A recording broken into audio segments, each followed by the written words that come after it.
Livro de Jonas, capítulo 1. E nós vamos ler dos versículos 1 a 3, inicialmente. Logo depois da leitura desse texto, nós vamos passar para um texto do Novo Testamento, mas deixa marcadinho esse texto de Jonas, que nós vamos voltar depois. Jonas, capítulo 1, de 1 a 3.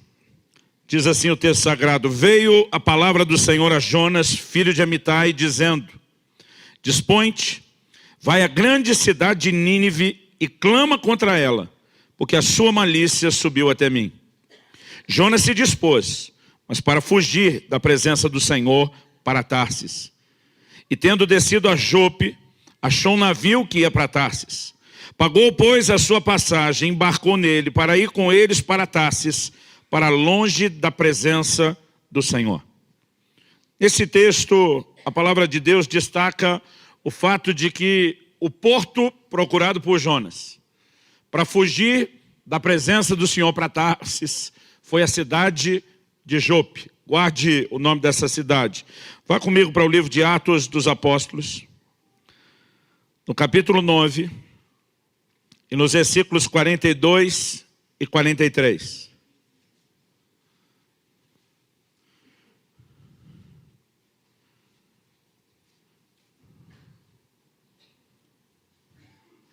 A palavra do Senhor Jesus nos diz que Pedro ressuscitou uma moça chamada Dorcas. E o versículo diz, no versículo 42, diz isso, já no finalzinho do capítulo: Isso se tornou conhecido por toda Jope, e muitos creram no Senhor. E Pedro ficou em Jope muitos dias, em casa de um curtidor chamado Simão. A Bíblia não revela quanto tempo, mas fala da permanência de Pedro nessa mesma cidade onde Jonas embarcou para fugir da presença e do propósito do Senhor. Aqui nós temos início do capítulo 10, que vai descrever a experiência de Cornélio, centurião romano, lá na cidade de Cesareia Marítima, cerca de 60 quilômetros de distância de Jope. E ali um anjo de Deus aparece para Cornélio. E o anjo dá uma mensagem para ele, que está no capítulo 10, no versículo 5. Agora envia mensageiros a Jope e manda chamar Simão, que tem por sobrenome Pedro. Ele está hospedado com Simão Curtidor, cuja residência está situada à beira-mar. Nós temos aqui dois relatos bíblicos, dois homens de Deus distintos: o profeta Jonas, do Velho Testamento, o apóstolo Pedro, no Novo Testamento. Mas há algo em comum: os dois tomam uma decisão na mesma cidade. Na verdade, há muitas similaridades quando a gente compara o caso de um e o de outro. Também há distinções, e é lógico que nós vamos dar mais valor aqui às distinções de comportamento e de atitude do que só às similaridades. Mas é nessa cidade de Jope que cada um toma uma decisão. Jonas, de fugir da presença do Senhor e do propósito de Deus em vez de obedecê-lo. E Pedro toma uma decisão de obedecer ao Senhor. É no cenário dessa cidade que eu quero criar essa comparação entre essas duas histórias e apresentar para você uma história importante, ou um princípio bíblico importante relacionado à obediência. Obediência não é um assunto periférico, não é um assunto sem importância nas Escrituras. Aliás, nós precisamos entender o quão relacionado ele está com aquilo que de mais importante a palavra de Deus apresenta. Quando perguntaram a Jesus qual era o maior de todos os mandamentos, ele respondeu direto: amarás ao Senhor teu Deus de todo o teu coração, com toda a tua alma, com todo o teu entendimento e com todas as tuas forças. Ele mostra que não só amar a Deus, mas amar a Deus com tudo que é em nós é o maior, o mais importante, o principal mandamento. E Jesus diz em João 14, 21, aquele que tem os meus mandamentos e os guarda, esse é o que me ama. Não há como desconectar a obediência do amor ao Senhor. Em Romanos, no capítulo 1, no versículo 5, a Bíblia diz que nós somos chamados para a obediência por fé. A Bíblia vai relacionar também o assunto da obediência com o assunto da fé. Sem fé é impossível agradar a Deus. O justo viverá da sua fé. Quando você conecta a obediência, ao amor ao Senhor, à fé, não tem como dizer que isso pode ficar à margem ou ser um assunto periférico. Ele é central, ele é vital, é crucial. Você considera que a adoração é um assunto importante? Eu também. Mas em 1 Samuel, no capítulo 15, no versículo 22, o Senhor manda uma mensagem clara para o rei Saul.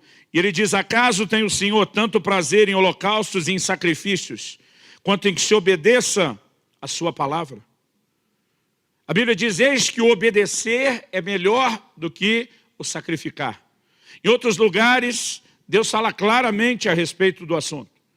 Jeremias, usado por Deus, diz: quando eu tirei vocês da terra do Egito, eu não falei nada a princípio acerca de sacrifícios. Mas o que eu pedi de vocês no Monte Sinai foi que vocês me obedecessem. Deus está dizendo: antes mesmo de vocês pensarem em oferecer algum tipo de culto, eu espero, antes da adoração, eu espero obediência. Nós não podemos falar que esse assunto não é importante. E o tema da minha mensagem hoje é: obedecer é uma escolha. E nós vamos usar esse cenário de Jope. Se puder projetar aquela foto da Jope atual. A cidade de Jope, ou Jaffa, como ela é chamada lá pelos árabes, ou em hebraico Yaf, é uma cidade portuária antiga em Israel. Isso é uma foto atual de quando tivemos lá em janeiro. Ela fica mais ou menos a 55 quilômetros de distância de Jerusalém. Na verdade, a partir de 1950, Jaffa foi incorporada a Tel Aviv, a capital, que hoje é chamada Tel Aviv-Yafo. Ela faz parte do cenário bíblico e, volta e meia, o destaque está para a questão de uma cidade portuária. Quando a gente lê que o rei Irão trazia madeira do Líbano para Salomão construir o templo, a Bíblia diz que era por Jope que elas chegavam e eram descarregadas. E é nesse cenário dessa cidade que nós temos a escolha de um homem de Deus e a escolha de outro homem de Deus. Nesse lugar, Jonas surgiu do propósito de Deus. Nesse lugar, o apóstolo Pedro decidiu obedecê-lo. E a verdade é que não importa onde você está, o que importa são as suas escolhas e as suas atitudes. Não importa o que você passa e o que você enfrenta. Normalmente o que distingue um homem de Deus, até mesmo de outro homem de Deus, são suas escolhas, são suas atitudes. O que fez um acertar e o que fez outro errar. Eu quero falar de algumas características de cada um. Depois nós vamos apresentar o que eu mencionei antes, as similaridades e as distinções. Para só depois entrar realmente no cerne do que eu quero trabalhar. Que não é apenas a obediência, mas onde ela se encaixa dentro dos processos da vida cristã e da maneira como a nossa fé deveria funcionar. Quando a gente lê o livro de Jonas, uma das primeiras coisas que a gente percebe é que Jonas, ele discordou de Deus a respeito do assunto dos ninivitas. A cidade de Nínive era a capital da Assíria, e a Síria, por muito pouco, não se tornou o que Babilônia veio se tornar logo depois, o primeiro império de proporção mundial. A Síria, ela conquistou muitos povos, muitos reinos. Senaqueribe, rei da Síria, quem vai zombar do rei Ezequias, dizendo: você acha que o Deus de vocês vai livrar vocês das minhas mãos? Nenhum dos deuses dos povos e das nações que eu conquistei conseguiram isso. Mas nesse processo de conquista, e os assírios foram grandes conquistadores daquele tempo e daquela época, eles se tornaram conhecidos pela sua extrema crueldade. Eles passaram muitas vezes a ser rotulados como a referência de verdadeiros pecadores. E quando Deus fala com Jonas dizendo: eu quero que você vá e anuncie a mensagem, era uma mensagem de arrependimento. Era uma mensagem de arrependimento que poderia parar um juízo da parte de Deus e livrá-los de perecerem. E de alguma forma Jonas parece discordar de Deus. Quase como quem diz: essa turma tem que perecer mesmo, tem que ir tudo para o inferno, ponto final.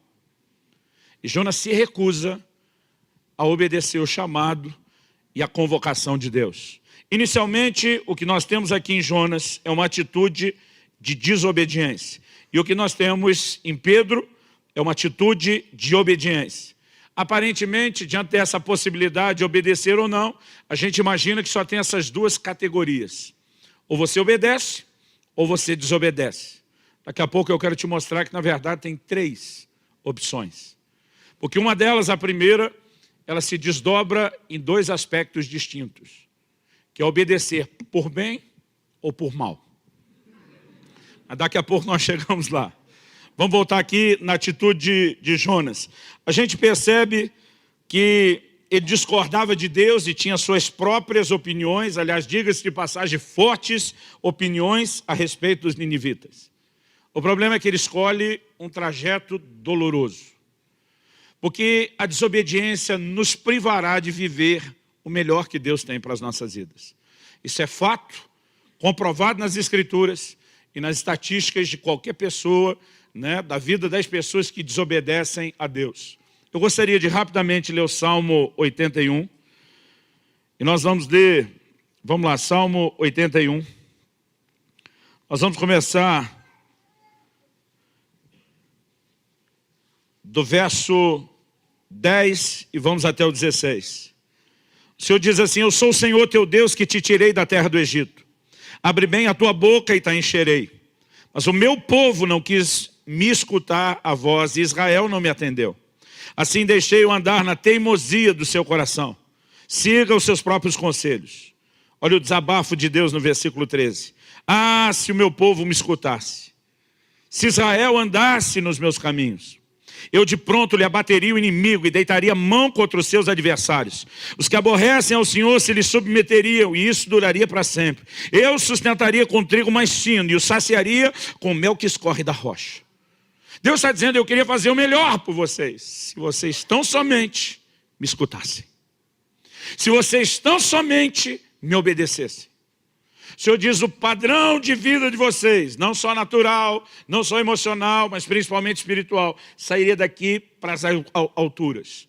Eu poderia fazer muito mais por vocês. E o desabafo de Deus é: com atitude de desobediência, com atitude de não me escutar, vocês ficam de fora disso. Jonas, ele encarna aqui uma atitude de desobediência inicial. E o que ele vai experimentar depois é a correção do Senhor. Esse é um dos assuntos que nós vamos abordar hoje. E é nesse processo de correção que Jonas se dobra. Que Jonas se curva dessa teimosia do seu coração. E acaba entrando num lugar de obediência. Então vamos dar uma olhadinha agora no comportamento de Pedro.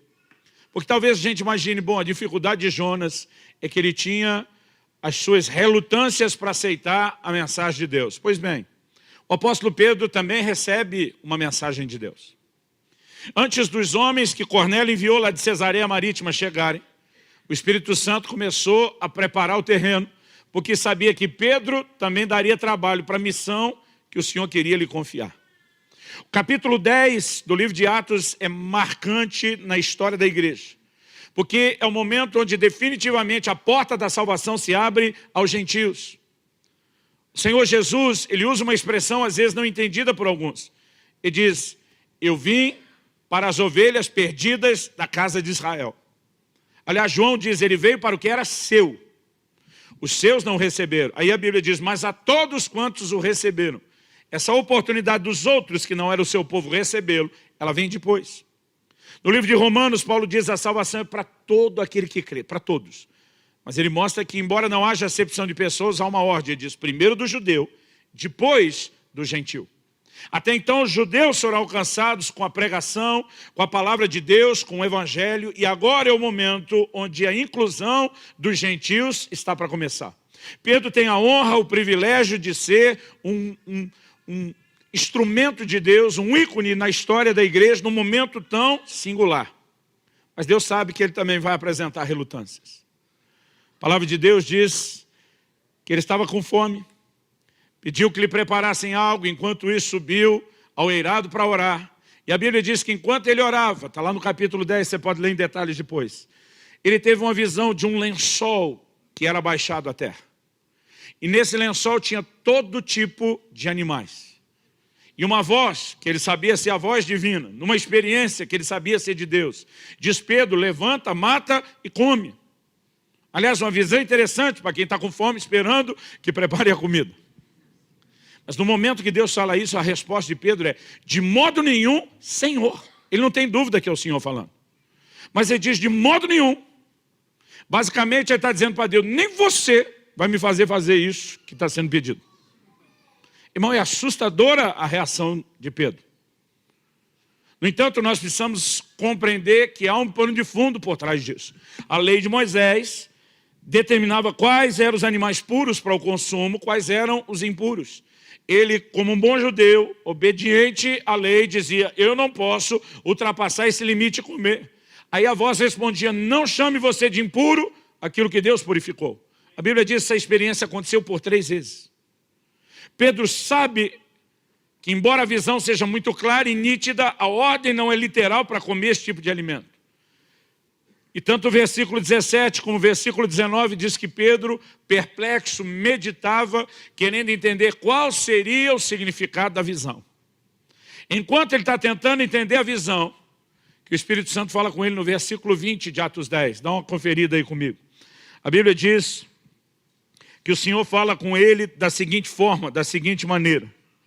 Ele diz: alguns homens estão aí à porta, procurando por você. E o Senhor diz: vai com eles, nada duvidando. Levanta-te, pois, desce e vai com eles, nada duvidando, porque eu os enviei. É quando ele chega na casa de Cornélio que ele vai entender a visão. Porque logo que ele chega, ele diz: eu sou um judeu, vocês são gentios. Gentios eram todos os outros não judeus. Ele diz: a mim não me é permitido. Esse não é permitido não era só um costume, era a ordem, era a lei de Moisés. A mim não me é permitido ter contato, comer junto, me hospedar na casa de um gentio. Mas ele diz: antes de me chamar eu tive uma visão. E Deus dizia: não chame de impuro aquilo que Deus purificou. E é como se ele dissesse: a ficha caiu. Eu entendo exatamente o que é que Deus estava dizendo. Que eu não devo ter um preconceito para com vocês. E eu devo entrar e proclamar o Evangelho. Mas o que Pedro fez chocava tanto o costume dos judeus, que Atos 11 diz que quando ele volta para Jerusalém, não são os irmãos quaisquer. A Bíblia diz que os apóstolos, os presbíteros, a diretoria toda está reunida esperando Pedro chegar. E a confusão está instalada. Logo que ele chega, a Bíblia diz: o arguiram, o acusaram, falaram duro e severamente contra ele. Você entrou na casa de judeus e comeu com eles. Irmão, eu fico imaginando, sem internet, sem telefone, sem rádio, sem nada, como é que a notícia chegar tão depressa, numa cidade de quase 60 quilômetros de distância. Mas ele chega lá, a turma já está sabendo. E ele tem agora uma situação para lidar, porque o preconceito e a resistência para com os gentios não era algo só dele. Era algo comum dos demais judeus. Ou seja, nós temos alguém que também teria relutâncias. Mas ele conseguiu vencer e superar as suas relutâncias, entender o plano e o propósito de Deus e servir a esse plano e a esse propósito. Então é muito importante que a gente enxergue isso na vida de cada um deles. E nós precisamos também entender pela palavra de Deus que há bênçãos na obediência. Gênesis capítulo 26, dá uma olhadinha rapidinho comigo, uma conversa que Deus tem com Isaac, filho de Abraão. Gênesis capítulo 26, vamos ler do versículo 1 até o versículo 5. 1 diz: sobrevindo fome à terra, além da primeira vida nos dias de Abraão, foi Isaac a Gerar avistar-se com Abimeleque, rei dos filisteus. A Bíblia está falando de fome, de crise. Numa época em que a subsistência dependia do cultivo da terra. Quando a Bíblia fala de fome, está falando em essência de falta de chuva, falta de resposta da terra para a produtividade. Qual era a atitude comum numa hora dessa? Que eles se dirigissem aos lugares que normalmente não eram afetados pela crise. Um deles era o Egito. O Egito era uma potência econômica e militar do passado por algumas razões. Entre elas, o Nilo raramente era afetado por essas secas, pelo menos na proporção dos demais, e era uma terra muito fértil. Mas olha o versículo 2. Apareceu-lhe o Senhor e lhe disse: não desças ao Egito. Fica na terra que eu te disser, habita nela, e serei contigo e te abençoarei. O Senhor está dizendo para ele: não siga a tendência, siga a minha direção. Porque se você me obedecer, eu vou te abençoar. O Senhor diz: porque a ti e a tua descendência darei todas essas terras e confirmarei o juramento que fiz a Abraão teu pai. Multiplicarei a tua descendência como as estrelas dos céus e lhe darei todas essas terras. Na tua descendência serão abençoadas todas as nações da terra. Agora olha o versículo 5. Por quê? Faz tempo que eu fugi da escola, mas ainda lembro que porque é uma palavra de ligação entre uma afirmação que foi feita e a explicação que vem depois. Então o versículo 5 aqui é uma chave. porque Abraão obedeceu a minha palavra e guardou os meus mandados e os meus preceitos e os meus estatutos e as minhas leis. Em outras palavras, Deus está dizendo para Isaac, seu pai me ouviu, me obedeceu e se deu bem. Pensa bem o que é que você vai fazer. Qual foi a resposta de Isaac? Versículo 6, Isaac, pois, ficou em Gerar. Ele disse, estamos de acordo, eu vou te obedecer. Numa época em que a crise e a fome estavam instaladas. Qual foi o resultado de obedecer a Deus? Versículo 12, diz, semeou Isaac naquela terra e no mesmo ano recolheu 100 por 1, 100 grãos para cada um plantado em época de crise. A Bíblia diz, enriquece 100 por 1, porque o Senhor o abençoava. A explicação é clara. Enriqueceu-se o homem, prosperou. O versículo 14 termina dizendo, de maneira que os filisteus lhe tinham inveja. Por quê? Porque era só ele prosperando. Era só ele que estava rompendo com a fome e com a crise. Ao que eu e você precisamos entender, querido, que sempre a Bíblia vai mostrar a desobediência, a incapacidade de escutar a voz dele como algo que nos impede de viver o seu melhor.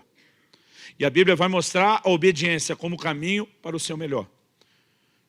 Deuteronômio 28, de 1 a 14, diz, se atentamente ouvides a minha voz e obedeceres os meus mandamentos, essas bênçãos virão atrás de ti e te alcançarão. Você não precisa nem correr atrás da bênção. Se você andar em obediência a Deus, a bênção vai correr atrás de você. Essa é a promessa bíblica. Mas o Senhor disse, se vocês não ouvirem a minha voz e não me obedecerem, essas maldições virão atrás de você e te alcançarão. E aí você também não precisa correr atrás dela, ela vai correr atrás de você. Quando eu olho para isso, eu percebo uma clara distinção de circunstâncias que virão como consequência das nossas escolhas. Mas vamos falar um pouquinho das similaridades em relação a Jonas e a Pedro. Ambos receberam uma palavra de Deus.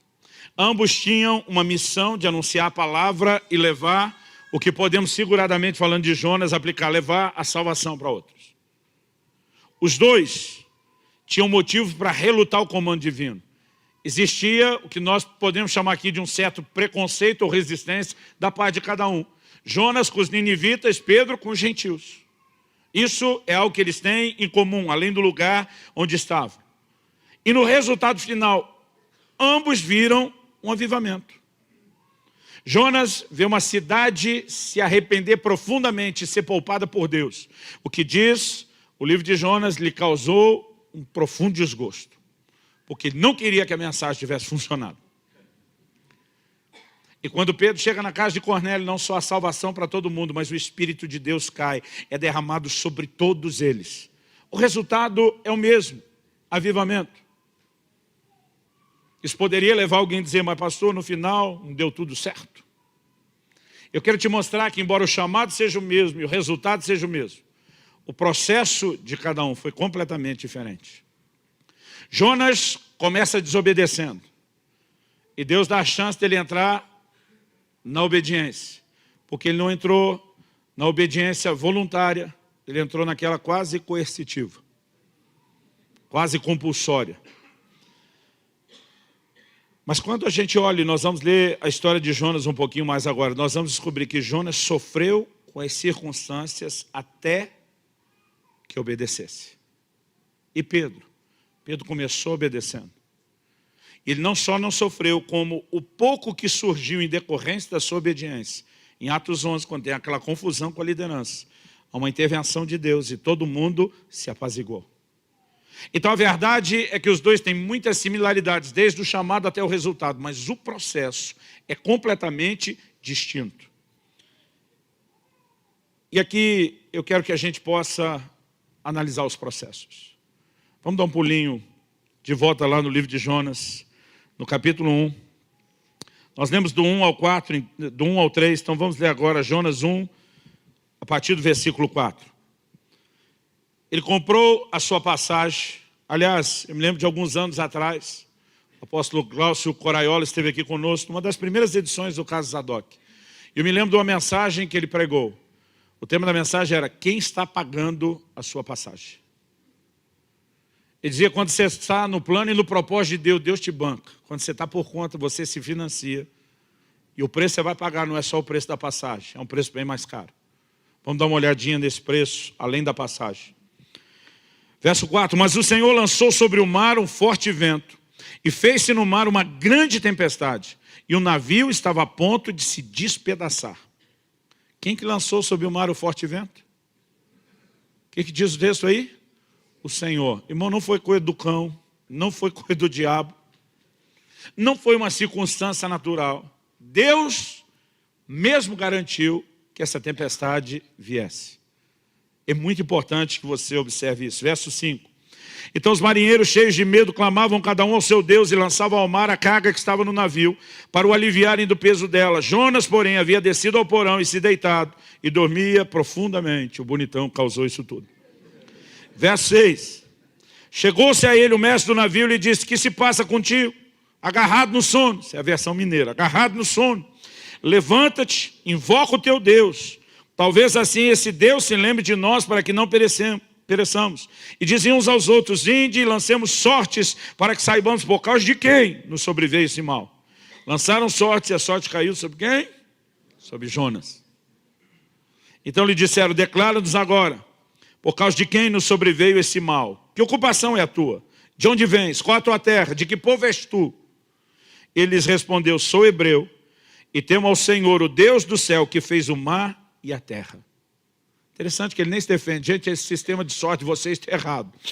Eu sou inocente. Ele nem se defende. O texto diz no 10, então os homens ficaram possuídos de grande temor e lhe disseram: que é isto que fizeste? Pois sabiam os homens que ele fugia da presença do Senhor, porque ele o havia declarado. Irmão, eu acho, não vou dizer engraçado, que é um traje cômico. Eu acho curioso que às vezes alguns não crentes parecem ter mais escrúpulos em algumas questões do que os crentes. Os não crentes estavam falando por Jonas: tá maluco, meu irmão? O que é que você fez? Fugindo de Deus, desobedecendo ele. Os não crentes estão dando sermão no crente.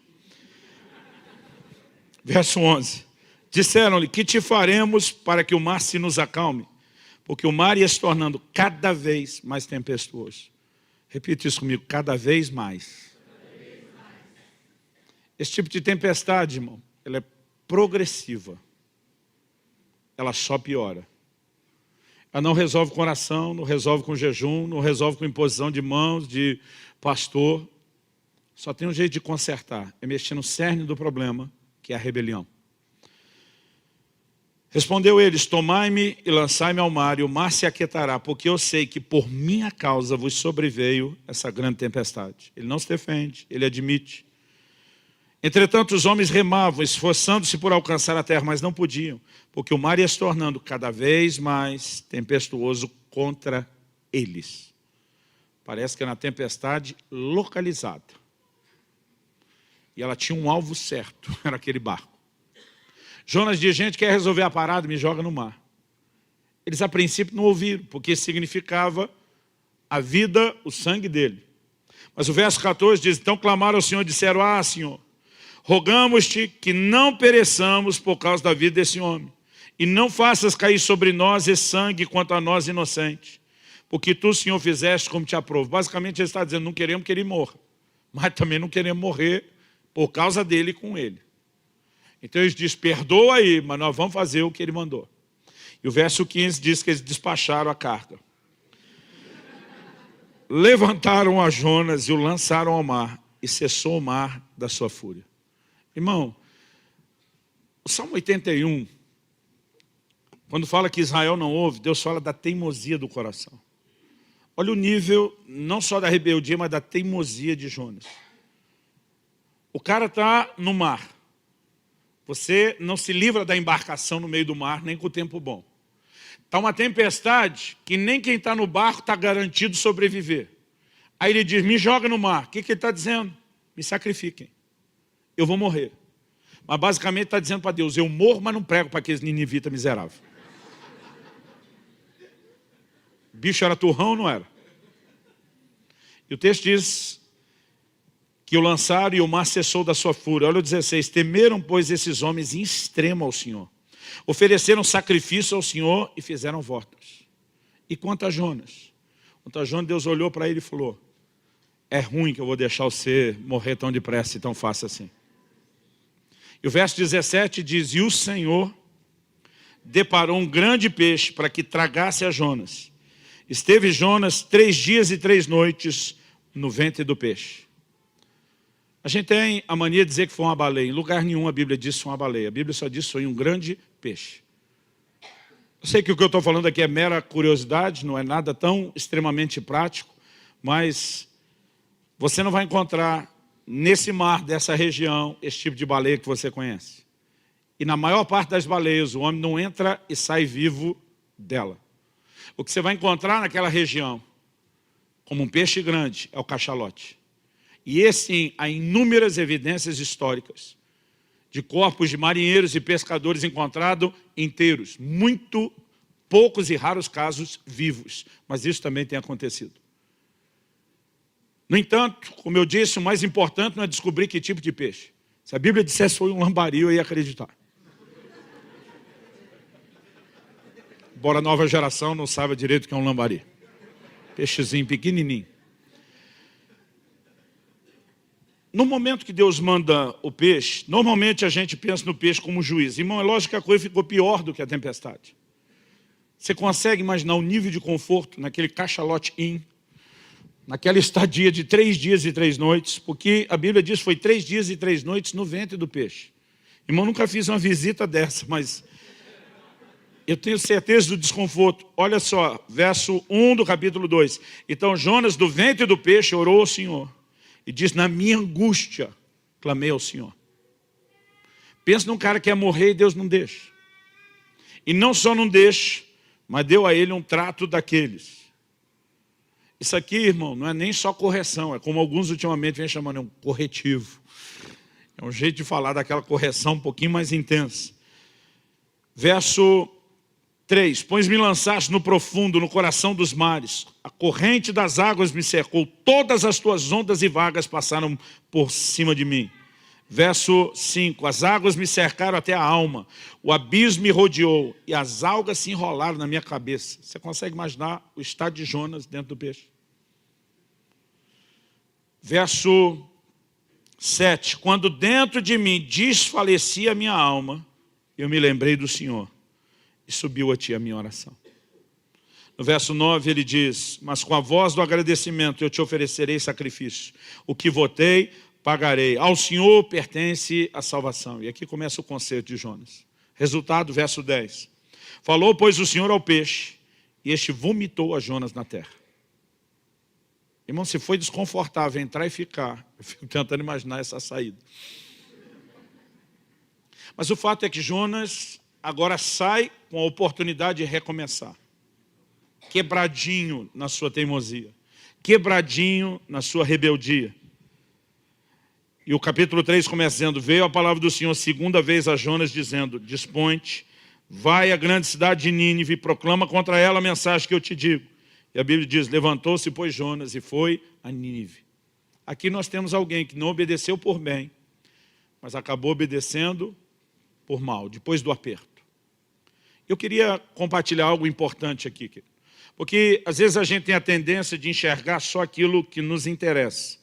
Às vezes a gente tem a tendência de enxergar só aquilo que a gente acredita ser conveniente enxergar. Eu falo muito sobre o agir invisível de Deus, escrevi um livro inteiro sobre isso. Eu gosto de contar a experiência de como Deus usou um acidente de carro que eu tive em 1993, agosto de 93, para evitar que eu me perdesse no plano e no propósito de Deus e para me recolocar nos trilhos. E um dia desse um irmão chegou para mim e falou, pastor, tem coisas que tem que acontecer na vida da gente. Eu falei, como assim tem que acontecer? Porque eu senti um cheiro daquele determinismo absoluto. E ele falou, não, por exemplo, o seu acidente. Se não tivesse acontecido, o senhor tinha se perdido. Eu falei, quem foi que te disse? Não, já ouvi o senhor pregando. Eu falei, você ouviu a parte que te interessou. Eu falei, naquele ano de 93, enquanto eu viajava, o Espírito Santo falou várias vezes comigo, para as suas viagens. Eu quero que você vá pastorear uma igreja local. O problema que eu dizia para Deus com Pedro, de modo algum, senhor. Gente, sou filho de pastor. Eu não gostei muito do modelo e da estrutura do que eu vi quando criança. Eu pensei, esse negócio não é para mim, não. E eu dizia para Deus, a última coisa que eu vou ser na minha vida é pastor de uma igreja local. Dizia para Deus, eu viajo, eu prego, eu ensino, eu oro com as pessoas, eu faço tudo que for preciso do ministério, mas cuidar de uma igreja, não. Como se a gente tivesse direito de escolher, ou de dizer para Deus o que é que a gente faz. Se eu tivesse ouvido aquela voz que várias vezes falou comigo ao longo do ano, eu não precisava ter passado pelo que eu passei. Irmão, o processo foi doloroso. Pior do que perder tudo, literalmente tudo, de uma vez, foi toda a crise e o processo doloroso que aquilo desencadeou. O irmão olhou para mim e falou, então aquilo era o plano B? Falei, ou C ou D. Mas eu tenho certeza que não era o plano A. Eu quero te mostrar que Deus é bondoso e nos corrige até quando a gente endurece o jogo. Ele, antes de deixar a gente estacionar no lugar da desobediência, ele não vai aceitar um não como resposta tão fácil. Ele vai lutar por mim e por você. E é algo que eu e você precisamos entender ao falar de obediência, que obediência é algo que se aprende. Hebreus 5:8, falando do próprio Cristo, falando de Jesus, diz que ele, embora fosse filho, aprendeu a obediência pelas coisas que sofreu. Irmão, se Jesus, que era Jesus, precisou aprender a obediência, você acha que eu e você já nascemos sabendo? Agora eu pensava, se Jesus nunca desobedeceu, porque a Bíblia diz que o pecado é a transgressão, é a quebra de uma lei. A Bíblia diz que Jesus nunca pecou, então se não houve obediência, se não houve desobediência, ainda assim ele tinha que aprender a obediência. É isso que a Bíblia diz. Porque para não desobedecer, ele precisou aprender a obedecer. E pensa numa coisa que me dava um conflito.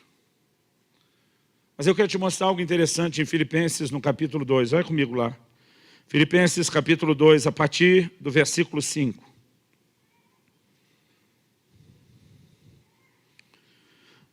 A Bíblia diz, tende em vós o mesmo sentimento que houve também em Cristo Jesus. Pois ele, subsistindo em forma de Deus, não teve por usurpação o ser igual a Deus. Antes a si mesmo se esvaziou, assumindo a forma de servo, tornando-se em semelhança de homens, e reconhecido em figura humana, a si mesmo se humilhou, tornando-se obediente até a morte, e morte de cruz. A Bíblia diz, subsistindo na forma de Deus, o que ele sempre foi, desde uma eternidade sem fim. Há um momento onde ele decide esvaziar-se, onde ele se despe da sua glória de atributos exclusivos pertencentes à divindade e diz, eu vou assumir a forma humana. E aparentemente ele não tem nenhum problema para tomar essa decisão de como Deus se esvaziar e assumir a forma humana. Mas é quando ele assume a forma humana que ele tem que aprender a obediência. Porque ele vai encontrar nesse corpo e estrutura humana uma colisão de vontades. Você lembra quando no Getsemane ele diz, Pai, se possível, passe de mim esse cálice. Cálice normalmente era algo usado na própria linguagem de Jesus, no resto da Bíblia, para falar de sofrimento. O que é que Jesus está dizendo? É como se ele estivesse dizendo, meu Pai Celeste, se tiver um plano B, uma outra opção de não encarar a cruz, de não passar por uma morte, um sacrifício tão doloroso, eu estou aberto a reconsiderar. Mas ele diz, todavia seja feita não a minha, mas a sua vontade. Ele externa, minha vontade parece estar colidindo com a sua, mas eu quero que a sua prevaleça.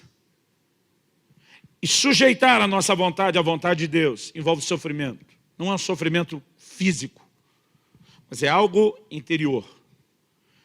Nós vamos descobrir algo dentro de nós que tem a tendência de querer lutar contra aquilo que Deus propõe e determina. E olha que Jesus não tinha a natureza com a qual eu e você nascemos.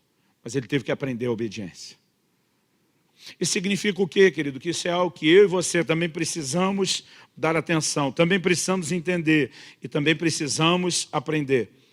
Qual é a razão de tanta relutância da nossa parte? Hebreus 11:8 diz que Abraão, quando chamado por Deus para uma terra que o Senhor ainda havia de mostrar e para deixar toda a sua família, a Bíblia diz que ele, pela fé, obedeceu. Uma marca impressionante na vida de Abraão é a obediência. Deus fala disso com o próprio Isaac, como nós vimos. Mas obedecer nesse nível, irmão, de deixar a parentela.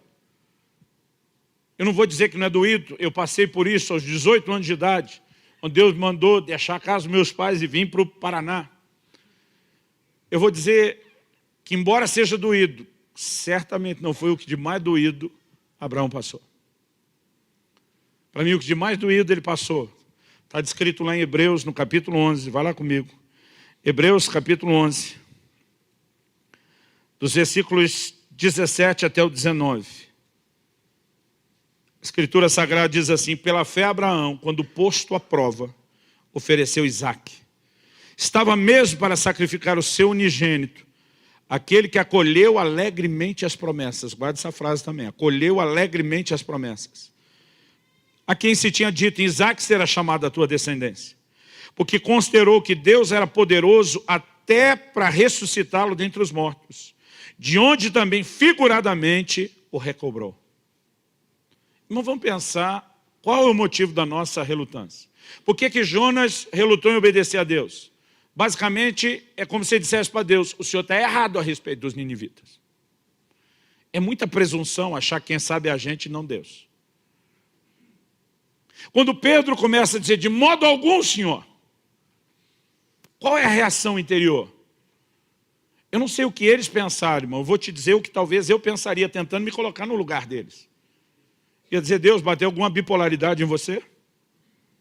O Senhor mandou não comer os animais, eu obedeço. Agora o Senhor manda comer os animais. Se eu te obedecer agora, estou te desobedecendo antes. Se eu continuar te obedecendo antes, estou desobedecendo agora. Confuso esse negócio. Agora Deus chega para Abraão e fala: Abraão, Gênesis 22 diz assim: pega o seu filho, seu único filho, o filho a quem você ama. Irmão, olha essa progressão de frases, parece que é só para tornar mais difícil. Teu filho, o filho único, o filho que você ama. Depois que lembrou de toda essa importância, diz: agora leve e sacrifica o menino. O que é sacrificar, irmão? Era matar o bichinho.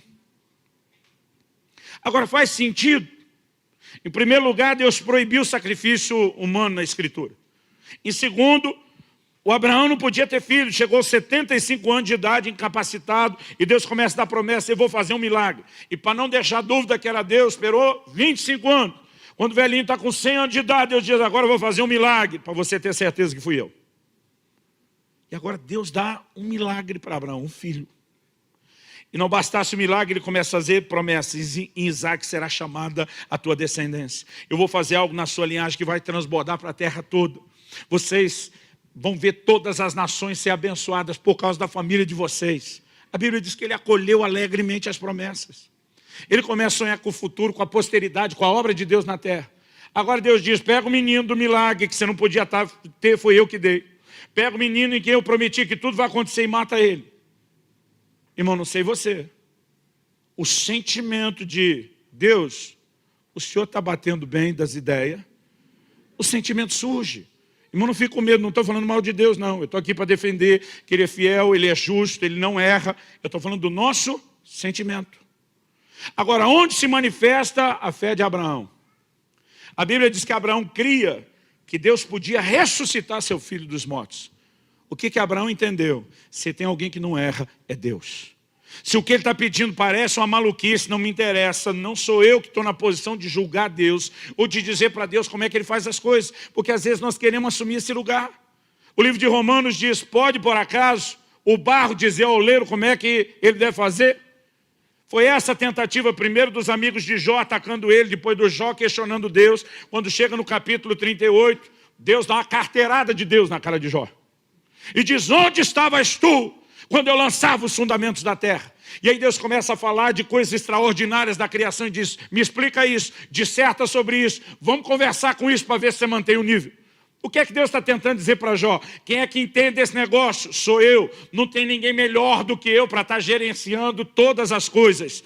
Muitas vezes nós não conseguimos simplesmente entender a base desse relacionamento com Deus. Ele é perfeito, Ele é completo, Ele é absoluto em si mesmo, Ele não erra. E Abraão está dizendo: parece maluquice ele querer matar um menino, que é o filho da promessa, que é o filho do milagre, em quem tudo vai cumprir, parece. Mas se mandou matar, ele deve ter alguma saída para isso. Ele vai arrestar o menino, ele vai fazer alguma coisa, mas é impossível que Deus se contradiga, é impossível que Deus minta. Essa é a fé de Abraão. E não é à toa que ele é chamado chamar de o pai da fé. Porque a fé, querido, se apoia no caráter de Deus. O problema é que às vezes nós não percebemos que essa relutância é um questionamento do caráter. Eu não sei para você, para mim não foi fácil engolir, dai a César o que é de César. Eu dizia, Deus, o senhor tem certeza? Onde é que o senhor está com a cabeça quando mandou a gente dar a César o que é de César? E Deus, César é endemoniado. César perseguiu a igreja. César tentou destruir tudo que é teu. César rouba, César desvia, César desperdiça mais em má gestão do que o que rouba e desvia para bancar os seus prazeres, sua vida suntuosa. Eu tenho certeza. E o pior é que César, irmão, de geração em geração, continua o mesmo até hoje. Muda de César, mas não muda o jeito de César de ser. Aí eu digo, o senhor quer que a gente dê para o César. Ele está roubando a gente. Está sangrando nossa carteira, nossa conta corrente. E o senhor está pensando mais nele do que em nós. Como eu disse domingo passado, outro dia alguém me questionou o perdão. Falou, pastor, o perdão não é justo. O que ele está dizendo? Que Deus é injusto quando mandou perdoar. O perdão não é justo. A pessoa machuca a minha vida, arrebenta comigo, e agora eu tenho que dar misericórdia. Não é justo. Eu lembro que eu falei para essa pessoa, e quem foi que disse que Deus estava pensando no outro quando te mandou perdoar? É você que tem que se desprender dessa prisão. É você que tem que sair desse lugar de amargura e ressentimento. Mas nossa visão é muito pequena, é muito incompleta. Pastor, o senhor está defendendo César? Não, Deus vai julgar o César. Ele vai responder a Deus. A Bíblia diz que toda autoridade é estabelecida por Deus. Ele tem que responder para Deus. Agora, quando eu decido, e o erro de um não justifica o erro de outro. Muitas vezes a gente tenta esconder atrás do erro de César para dizer, eu tenho direito de sonegar. Jesus tem uma conversa com Pedro. E ele dá a entender, Pedro, se a gente for pensar bem, os filhos da terra são isentos. Sabe o que Jesus está dizendo? Tem uma brecha na lei que a gente podia até escapar. Mas ele diz para que não os escandalizemos. E diz, nós nem vamos discutir, nós vamos pagar. E lidar com esse questionamento, irmão, para mim foi difícil. Até que eu cheguei a um ponto de dizer, eu não entendo, mas o Senhor tem razão. E seja qual for o motivo do Senhor ter determinado isso, eu vou fazer por causa de você. E toda vez que eu pago imposto, digo, Deus, é por causa de você, não é por causa do César. Mas sabe, nós vamos encontrar, irmão, essa relutância. Agora, o que é que está por trás disso? Sem que a gente perceba, é um questionamento da justiça de Deus. Ou, em outras palavras, do caráter de Deus. E a fé, ela precisa se apoiar no caráter de Deus. Num Deus que é justo, num Deus que não falha. Quem está entendendo, diga amém. Agora, vamos voltar no assunto do que eu falei de obedecer por bem ou por mal. É lógico que Deus não vai violar o livre-arbítrio, não vai obrigar alguém a obedecer. Mas numa reação inicial de desobediência, Deus sempre vai tentar trazer a correção. Eu quero falar um pouquinho da correção. Não dá para falar de obediência sem falar de fé. Não dá para falar de obediência sem falar de correção para quem desobedece. E não dá para falar de correção sem falar do amor de Deus. Apocalipse capítulo 3, verso 19. Vamos rapidinho lá. Apocalipse 3, 19. O Senhor diz, eu repreendo e disciplino a quantos amo. Repreensão e disciplina são expressões do amor de Deus. Você pode dizer amém? Amém. Agora vá comigo para Hebreus, capítulo 12. E vamos ler a partir do versículo 5. O texto diz, estais esquecidos da exortação que, como a filhos, discorre convosco. Filho meu, não menospreza a correção que vem do Senhor. Tem correção que vem do Senhor? Claro que sim. E ela não pode ser menosprezada. Nem desmaies quando por ele és reprovado. Que intensidade é essa para dizer não desmaia? Verso 6. Porque o Senhor corrige a quem ama e açoita todo filho a quem recebe. Quem que ele corrige? A quem? Ama. Disciplina é um ato de amor. Todo pai que se importa, disciplina. Todo pai que se importa, e aqui estou falando de pai e mãe, corrige. Versículo 7, é para a disciplina que perseverais. Deus vos trata como a filhos, pois que filho há que o pai não corrige? Mas se estáis sem correção, da qual todos se têm tornado participantes, logo sois bastardos e não filhos. Além disso, Tínhamos os nossos pais, segundo a carne, que nos corrigiam e os respeitávamos. Não havemos de estar em muito maior submissão ao Pai espiritual, e então viveremos? Pois eles nos corrigiam por pouco tempo, segundo melhor lhes parecia. Deus, porém, nos disciplina para aproveitamento. Por favor, diga para aproveitamento. Ora, olha o que diz, a fim de que sejamos participantes da sua santidade. Verso 11. Toda disciplina com efeito no momento não parece ser motivo de alegria, mas de tristeza. Ao depois, entretanto, produz fruto pacífico aos que têm sido por ela exercitados, fruto de justiça. Irmão, nunca vi uma criança celebrar uma correção. Enorme, a melhor surra foi essa hoje. No início é motivo de tristeza. A alegria vem depois, bem lá na frente. Mas o texto diz o seguinte, 12. Por isso, reestabelecei as mãos descaídas e os joelhos trôpegos. O joelho trôpego pode ser só o cara cansado. A mão descaída é mais do que cansaço, é desânimo. Eu lembro de uma situação, já contei isso outro dia, que eu estava tão desanimado, que eu brinco que eu andava quase que nem orangotango. Né? Você parece ficar todo desconjuntado. E diz, reestabelecei os joelhos trôpegos e as mãos cansadas, e fazei caminhos retos para os pés, para que não se extravie o que é manco, antes seja curado. Ele está falando de alguém que não só não pode sair do caminho, como enquanto trilha o caminho vai ser corrigido. Eu gosto dessa expressão aqui, o que é manco. Eu sinceramente não sei se a analogia é essa. Mas para uma ovelha que costumava extraviar, escapar do rebanho, o pastor tinha um bom corretivo ou correção. Ele quebrava a perna da ovelha. Ela não podia andar, ele carregava ela por um tempo. Não pensa num negócio que funcionava. A bichinha entendia o quanto custava se afastar. Mas enquanto era corrigida, entendia o amor a ponto de ser carregada por aquele que a corrigiu, até que voltasse a andar. Às vezes eu fico pensando se esse do que é manco ser curado, não é eu e você dando uma mancadinha depois de Deus ter quebrado as patinhas nossas, até que a coisa se conserte plenamente. Há um processo inquestionável de disciplina e correção. Quando que isso se faz necessário? Quando existe desobediência. Então, quando eu falo do obedecer por bem ou por mal, Deus disse, não foi de livre e espontânea vontade, eu vou aplicar a correção para ver se você considera ou reconsidera. Aliás, a correção na Bíblia, a repreensão, ela sempre tem a ideia de resgatar quem errou.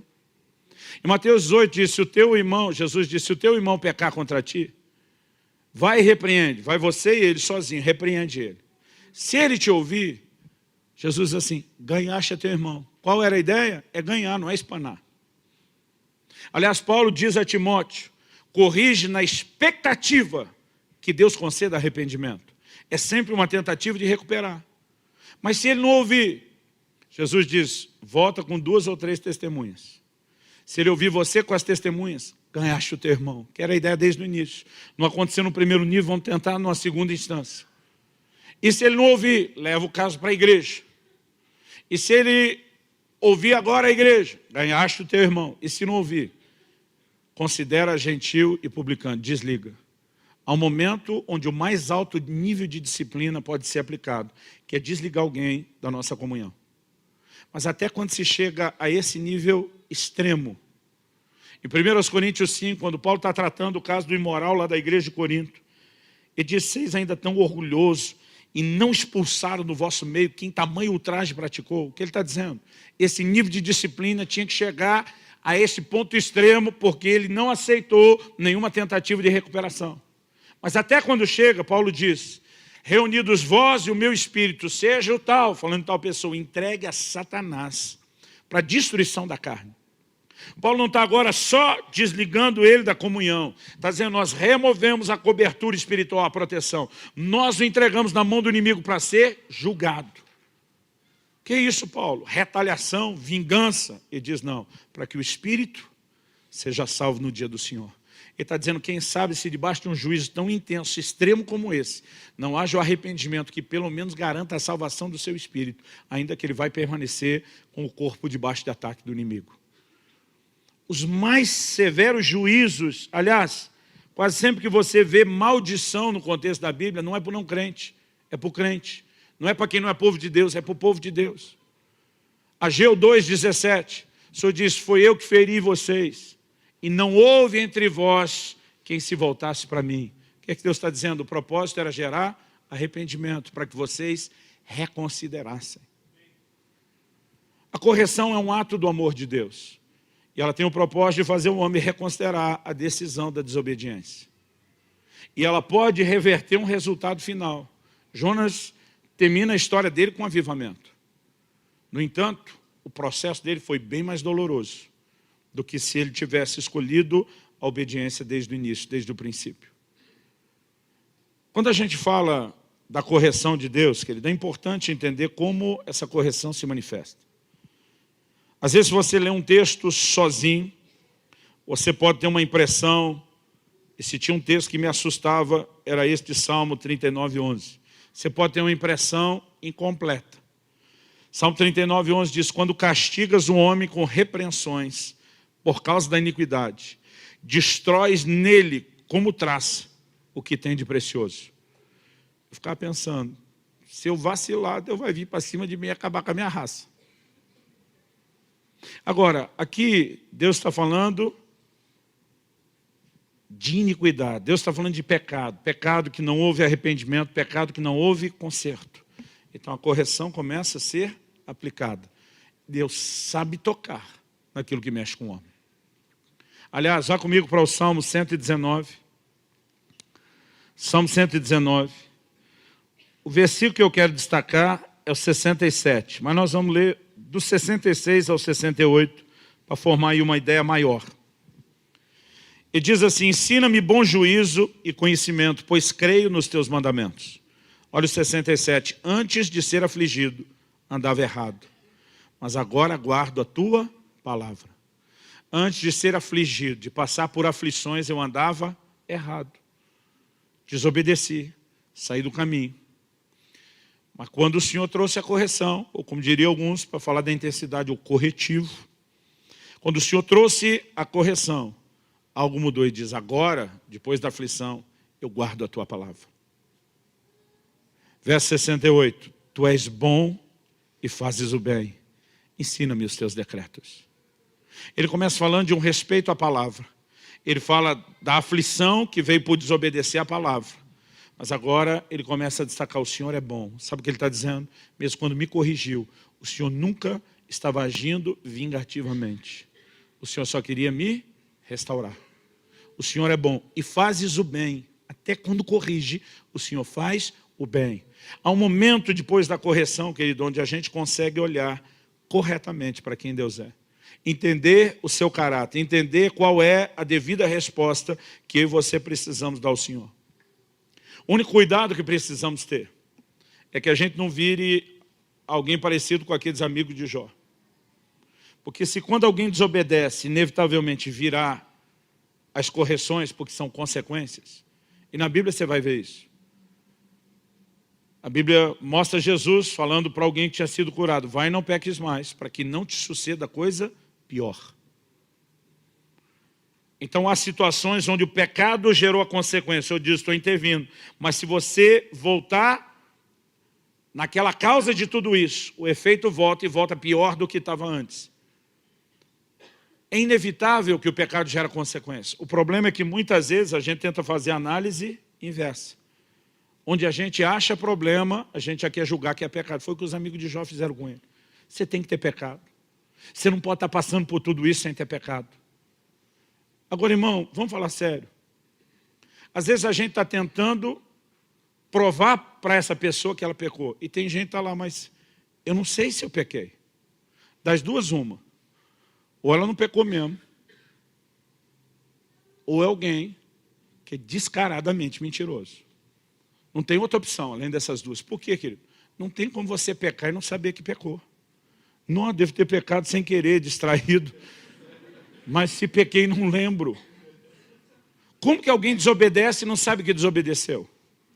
A gente sabe quando a gente não está dando a César o que é de César e está dando a sonegada. Não é o tipo de coisa que, não sei. Outro dia um falou para mim, pedir para o meu contador não me falar nada, assim eu estou na ignorância. Eu falei, não, você não sabe o tamanho do pecado, você sabe que você contratou ele para te ajudar a pecar. Não vou perdoar. Não, mas Deus te mandou perdoar, o perdão não é opção. Deus não falou, olha, se um dia você acordar sentindo bem-humorado, de boa vontade, perdoa. É uma ordem. O não cumprimento da ordem é desobediência. Não tem como a gente dizer que não sabe. Agora, há algumas pessoas que já estão tão endurecidas pelo engano do pecado, diz a Bíblia, que ele deixou de enxergar atualmente o que enxergava no passado e não quis. Mas não tem como não saber. Agora, a Bíblia não diz que eu tenho que examinar a sua vida. Na hora da ceia, a Bíblia diz, examine-se o homem a si mesmo. Quem tem que descobrir se pecou é você, criatura. Embora de vez em quando Deus permita algum tipo de revelação sobre essas coisas, por propósito que não diz respeito só, às vezes, àquele que está em pecado, nós precisamos entender a responsabilidade é de cada um. Então, não cabe a mim ficar julgando os outros. Tem gente que está tendo problema por outros motivos que não foram pecado ou desobediência. Então, a desobediência vai me levar ao problema. Nem todo problema é fruto da desobediência. E a gente conseguindo separar isso, a gente deveria apenas avaliar a nossa própria vida. Eu olho para esse cenário todo que está relacionado com decisões que foram tomadas na cidade de Jope.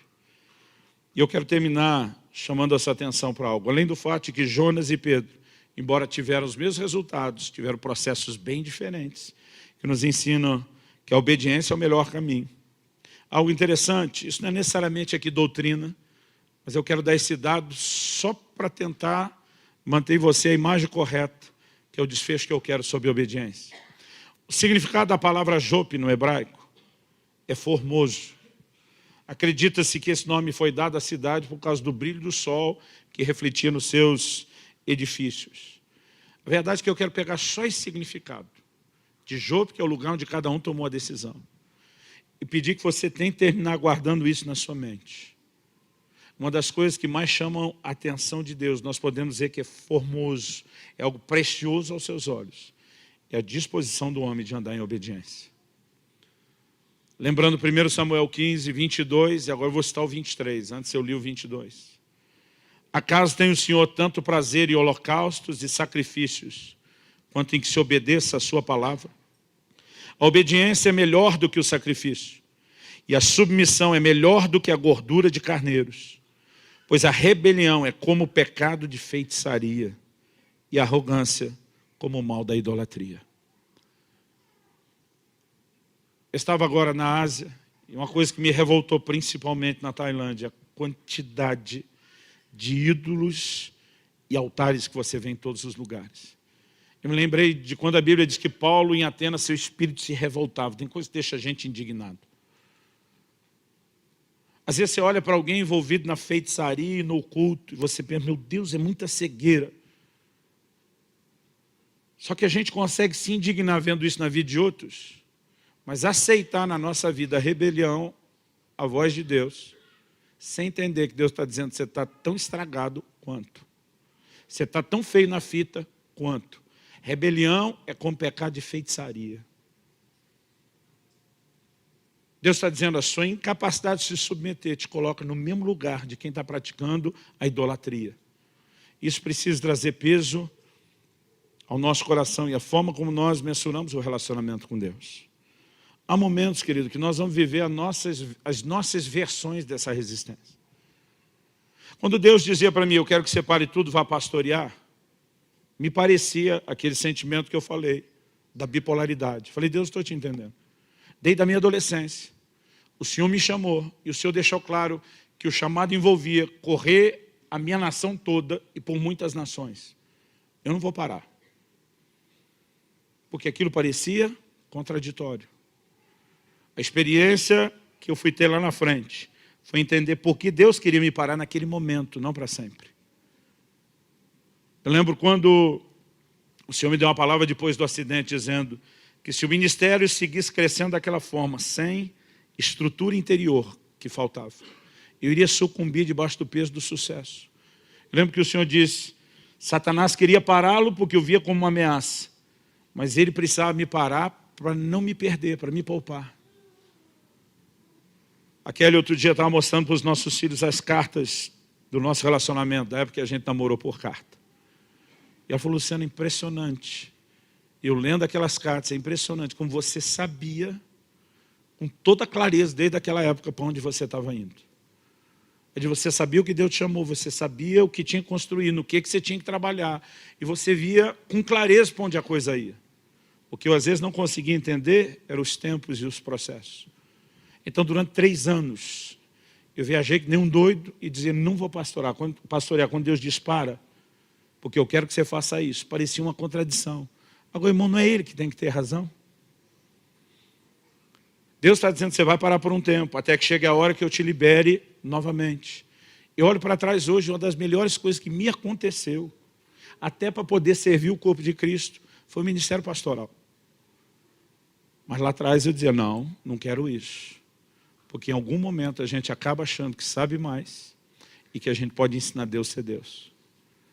Essa é a receita do fracasso no relacionamento com Deus. Nós temos que confiar que Ele é Deus.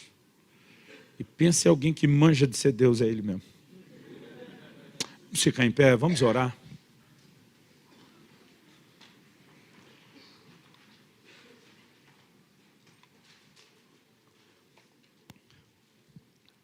Senhor, a Tua palavra foi anunciada, foi compartilhada.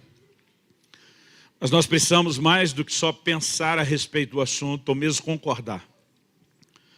Nós precisamos que os nossos olhos se abram. Nós precisamos de entendimento e revelação de quem o Senhor é. Nós precisamos entender como viver esse relacionamento contigo e nós oramos. Oramos clamando a graça e a misericórdia do Senhor sobre cada um de nós. Oramos clamando o Teu favor.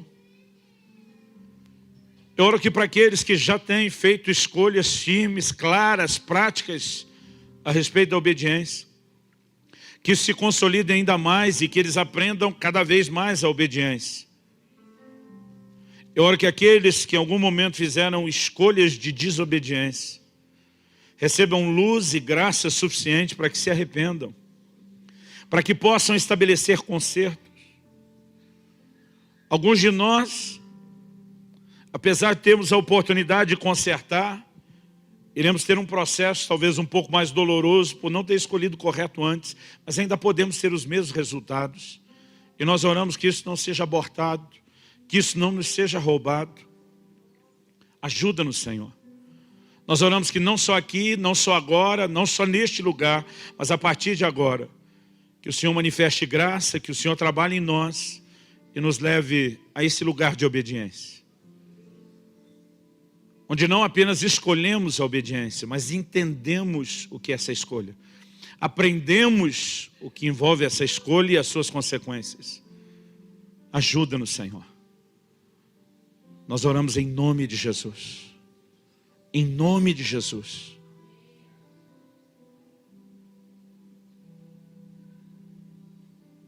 Queremos conhecer esse lugar de sujeição profunda, de morte para nós mesmos e para a nossa própria vontade, de rendição e sujeição completa para o nosso próprio bem, para que não sejamos nós ouvindo o Teu desabafo. Ah, quem dera se o meu povo me ouvisse. Nós queremos Te ouvir, Senhor, e nós queremos obedecer a Sua voz.